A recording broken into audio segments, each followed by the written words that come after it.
Low लाडक्या बहिणींनो, स्वागत आहे तुमचं आपल्या नवीन व्हिडिओमध्ये। आजची सर्वात महत्त्वाची आणि शंका दूर करणारी महत्त्वाची माहिती खालीलप्रमाणे आहे। सध्या सोशल मीडियावर निधी कमी होणार अशा अफवा पसरत आहेत, त्याबद्दल आपण स्पष्टीकरण देणार आहोत। व्हिडिओ आवडल्यास व्हिडिओला सबस्क्राईब करायला विसरू नका। आणि आज 6 मार्च, सध्या अनेक बहिणींच्या मनात एकच धाकधूक आहे की ताई लाडकी बहीण योजनेचा निधी कमी होणार आहे का?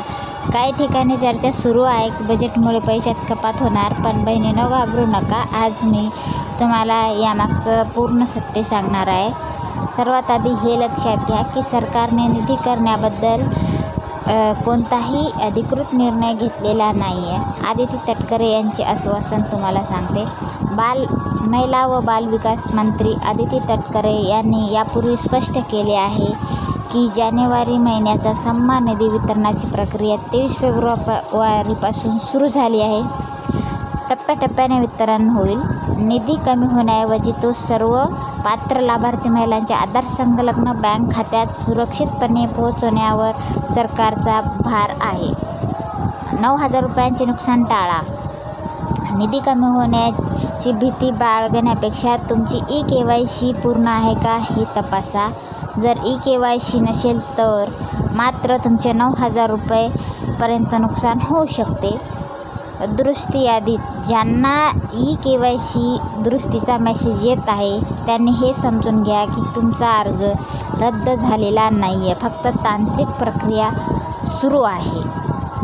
मार्च महिन्यामधील आपण पाहतो बहिणींनो, मार्च महिना सुरू झाला असून फेब्रुवारी आणि मार्चचे हप्तेसुद्धा लवकरच जमा होतील। महायुती सरकारचा हा दृढ निश्चय आहे की योजना पुढेही अशीच दमदारपणे सुरू राहील। त्यामुळे 1,500 रुपये कमी होऊन 750 किंवा 1,000 होतील या केवळ अफवा आहेत। बहिणींनो, तुम्हाला सांगणं म्हणजे अफवांना बळी पडू नका आणि कोणालाही आपले बँक डिटेल शेअर करू नका। तुमचा अर्ज मंजूर असेल तर पूर्ण 1,500 रुपये तुमच्या खात्यात येतील। तुम्हाला असं काही शंका असेल, काही तुमचा प्रश्न असेल तर कमेंट बॉक्समध्ये मला विचारा, मी तुम्हाला नक्कीच उत्तर देईन।